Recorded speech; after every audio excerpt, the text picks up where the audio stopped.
You want to change, don't you? That's why you're here. There's a part of you that's tired. Tired of the cycles, tired of the noise, tired of pretending you don't feel the ache in your chest each morning. And yet, despite the exhaustion, you haven't given up. You still believe there's something more. Not out there, but in here, within you. I've seen this longing before, in the patients who sat before me, in the seekers who came not just for relief, but for revelation. You are not broken. You are unfinished. Let me be clear, this will not be easy.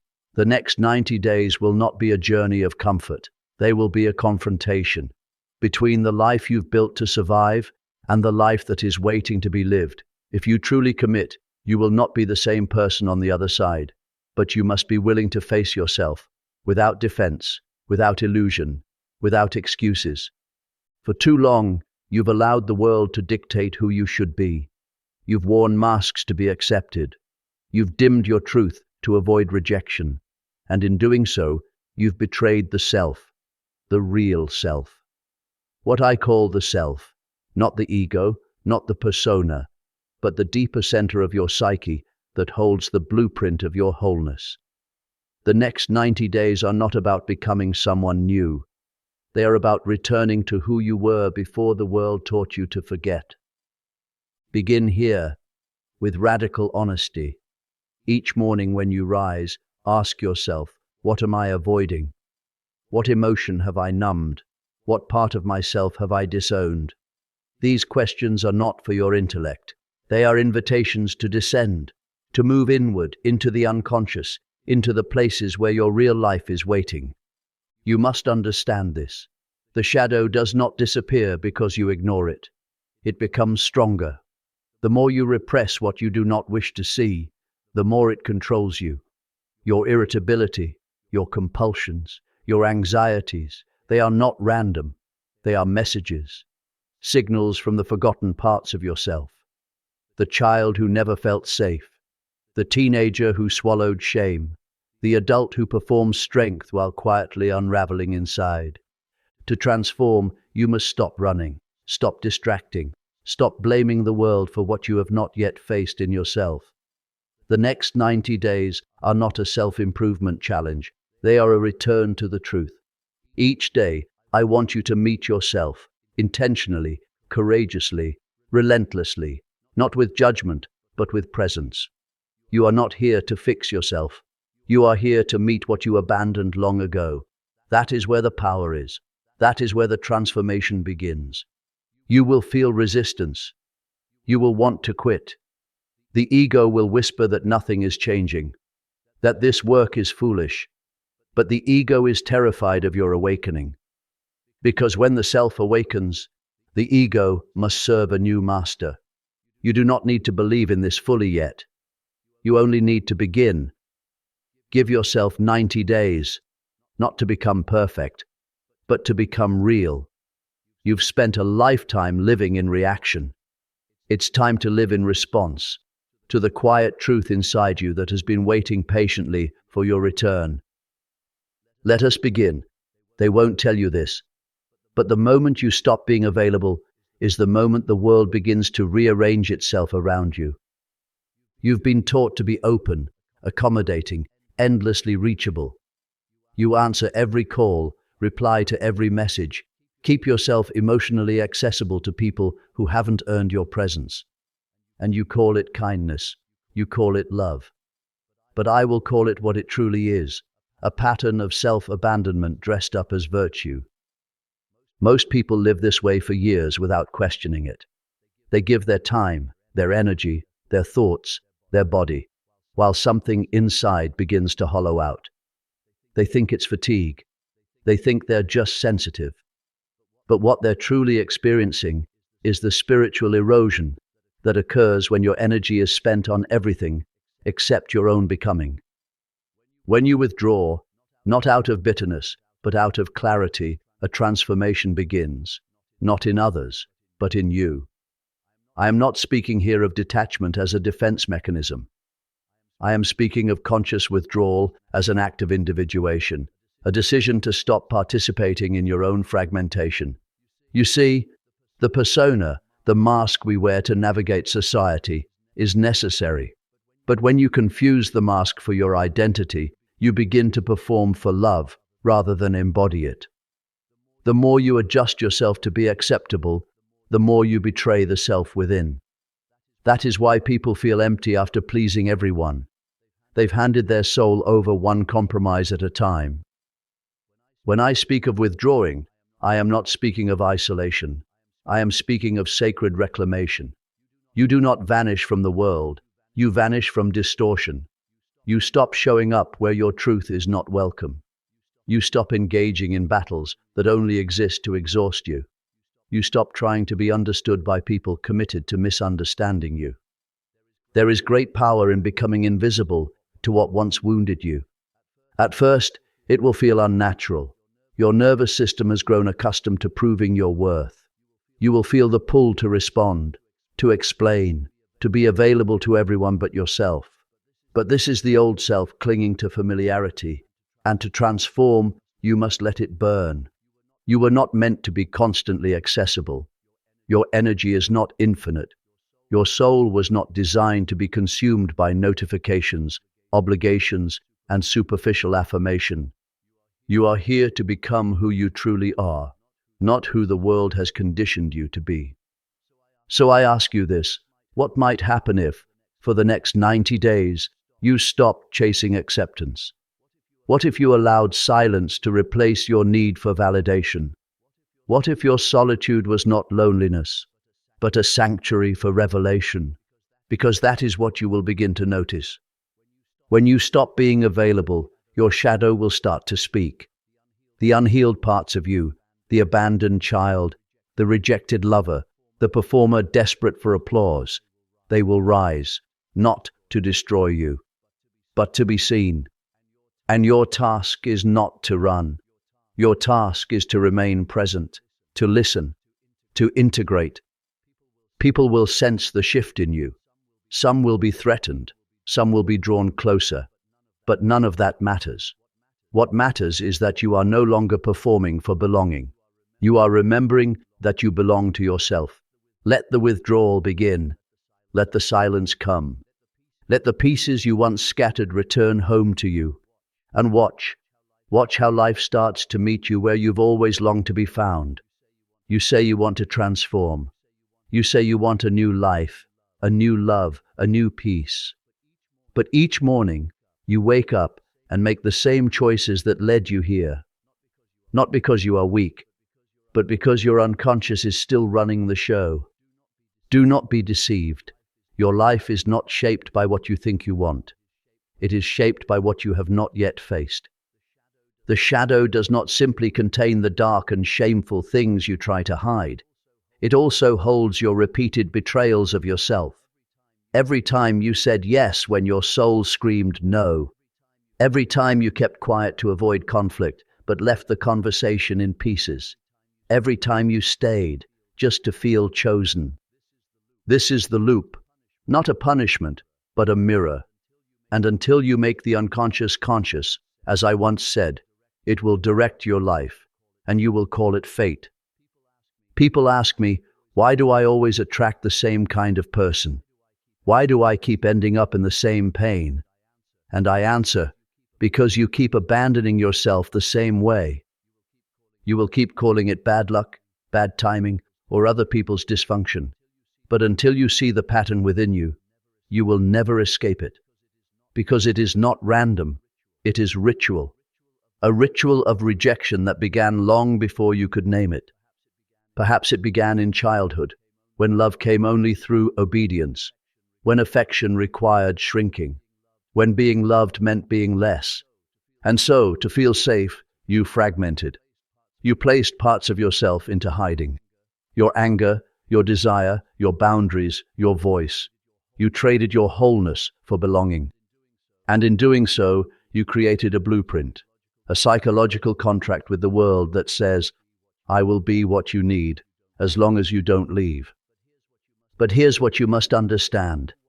No one can betray you more profoundly than you betray yourself. That is the wound. That is the ache. That is the emptiness that no relationship, no achievement, no amount of validation will ever fill. So I ask you, what if the next 90 days were not about improvement, but about reclamation? What if you stopped trying to become better and instead became honest? Honest about your limits, honest about your resentments, honest about the version of yourself that smiles while dying inside. Because the truth is, you don't need more discipline. You need more self-respect. The shadow is not healed by suppressing it. It is healed by acknowledging where you have split from yourself, where you have made yourself smaller, quieter, softer, just to be loved. For the next 90 days, I invite you to notice every moment you are tempted to self-abandon. When you want to say something, but don't. When you want to walk away, but stay. When you need rest, but perform. Write them down. Observe them without judgment. These are your teachers. You are not here to perfect yourself into worthiness. You are here to remember that you were always worthy. Before the pleasing, before the pretending, before the performance. If you can do this, if you can remain radically loyal to your own soul, your life will begin to shift in irreversible ways. You will begin to feel a kind of peace that doesn't depend on circumstances, a strength that is not performance, but presence, a self that no longer shatters every time it is unseen. And let me warn you, this kind of change may not make you popular. It will make you powerful, because nothing is more threatening to a world built on compliance than a person who has remembered who they are. You were never meant to bend to fit a life that dishonors your truth. You were meant to burn through illusion, break the loop of self-betrayal, and return whole. So I say it again, do this for the next 90 days. Watch what happens when you stop betraying yourself in the name of love. Watch how life changes when you finally choose you. Radical honesty is not a social skill. It is a spiritual act. It is the soul's refusal to keep living inside a lie. Most people are not living lives. They are performing them. They smile on command, suppress their instincts, and offer versions of themselves sculpted to be accepted. But beneath that performance lives a quiet grief, the grief of a life unlived. And that grief, if you are willing to face it, becomes a doorway. You cannot begin the journey of transformation by asking, "What should I do?" The correct question is, "What truth am I avoiding?" The psyche does not fracture from the truth. It fractures from the lie it has to live in order to survive. I have seen this again and again. A man convinces himself he is content in a career that strangles him. A woman insists she is happy in a relationship where she cannot breathe. A seeker tells himself he has healed, even though every day feels like war. These are not just surface-level errors. These are betrayals of the soul. And the soul keeps score, not with shame but with silence. It waits, it watches, it sends symptoms, anxiety, fatigue, irritability, numbness. And when those are ignored, it speaks through the body, through illness, through tension, through breakdown. Not to punish, but to awaken. If you are exhausted not from doing too much, but from pretending too long, this is your sign. If you feel a persistent ache beneath your daily routine, do not ignore it. That ache is not weakness. It is the whisper of your wholeness calling you home. For the next 90 days, practice truth. Start small. Speak the truth of your body. I'm tired. I need space. This no longer feels right. Then, speak the truth of your feelings. I feel unappreciated. I'm afraid. I feel invisible. Finally, speak the truth of your desires. I want more. I want to be free. I want to live my own life. You will tremble the first time you do this. Your voice will shake. Your heart will race, because your nervous system has been trained to fear truth. But I assure you, there is no greater act of self-healing than to say what you mean and mean what you say. In psychological terms, this is the beginning of integration. The false self, the persona, begins to lose its grip. And the real self, the authentic self, the self that you buried beneath years of adaptation, begins to emerge. I do not promise comfort. Truth often leads to rupture. But I promise clarity. I promise energy returning to your body. I promise an inner alignment that no external approval can ever replace. People around you may resist this change. They were never in love with your truth. They were in love with your performance. But do not let their discomfort become your ceiling. Every time you speak a truth you used to silence, you are rebirthing yourself. And what happens after that? The world begins to respond differently. Not because it changed, but because you did. You become magnetic. Why? Because truth resonates. Integrity has a vibration. And when you embody your truth, you draw in others who have done the same. You stop being available to those who only loved your wounds. You stop playing roles you never auditioned for. You stop chasing connection that requires your self-erasure. Instead, you attract what aligns with your essence, not your performance. This is how life transforms, first through discomfort, then through alignment. The next 90 days are not about improvement. They are about honesty. They are about walking through the fire of truth and discovering that you are still standing. So begin. Not tomorrow, not next week. Now say what you mean. Leave what no longer fits. And watch the life that was always meant for you begin to rise from beneath the rubble of who you used to be. For those who have stayed with me until now, I must tell you, this final stretch is not a destination. It is a return. Transformation is not about becoming someone new. It is about becoming who you were before the world taught you to be small. The false self, the persona, was never meant to be permanent. It was a tool, a mask, a strategy for survival in a world that demanded conformity. But over time, many confuse that mask for their face. They forget who they are beneath it. This final phase of the 90-day journey is about removing the mask with reverence, not violence. You do not destroy the persona. You thank it for what it gave you, and you choose to live from the deeper center within. That center is what I called the self, not the ego, not the image, but the wholeness within you that has never been broken. Not once, not even at your lowest point. Now, what does living from the self truly look like? It means that you are no longer driven by compulsion, by people-pleasing, by fear of rejection or shame. It means you do not seek love by abandoning yourself. You do not seek purpose by proving your worth. You no longer chase what was always meant to find you when you finally stood still. Living from the self is calm. It is quiet. It is powerful, not because it shouts, but because it doesn't need to. Let me speak plainly. You will be tested.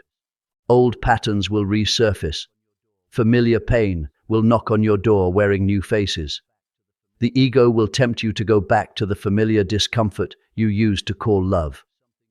But now, you have something you didn't before, awareness. You see the pattern. You feel the shift. You catch the projection before it becomes a storm. And most importantly, you now have the courage to choose differently. That is what the last days of this journey are about. Not perfect execution, but conscious repetition. Returning again and again to yourself. To integrate your shadow, not by destroying it, but by seeing it clearly. To recognize the anima and animus within, the sacred feminine and sacred masculine energies, finally reconciled and dancing in harmony. To embrace solitude not as punishment, but as power. And perhaps most difficult of all, to let go of who you thought you had to be, in order to become who you truly are. This is individuation, the goal of all true inner work. Not success, not popularity, but the quiet, powerful, unmistakable experience of being whole. So here is what I ask of you now. In the final weeks of these 90 days, notice what no longer fits, and release it without guilt. Speak only what you mean, and let silence protect your peace. Create spaces for your soul to breathe and watch what rises in the quiet. Choose depth over speed, solitude over noise, integrity over acceptance. And know this, the reward is not applause. The reward is alignment, peace, clarity, energy that no longer leaks from your body every time you betray yourself. This is how your life transforms, not by force, but by resonance. Not by chasing, but by standing still long enough to hear the truth that's always been whispering beneath the noise. And now, I will leave you with this. If you've watched this far, it means something in you has already begun the transformation. Something in you is ready to stop performing, to stop surviving, and to start living from the center of your being. So I invite you to do this. For the next 90 days, walk with yourself. All of you. Not just the polished parts, but the messy, misunderstood, and magnificent wholeness you have always been. Say it with me now, this time out loud, even if your voice shakes. I choose truth over approval. I choose alignment over performance. I choose myself, not the version they wanted, but the one I finally remembered. If this message reached you, speak back. Let me hear from the soul behind the screen. Drop a comment below. What spoke to you most? What part of you was waiting to be seen? And if you want more of this journey, more depth, more shadow, more light, subscribe and stay close. The journey continues, not because you're broken, but because you're becoming whole. Your path is yours to walk, but you do not have to walk it alone. Thank you for listening. Now go and begin again. Carl Jung.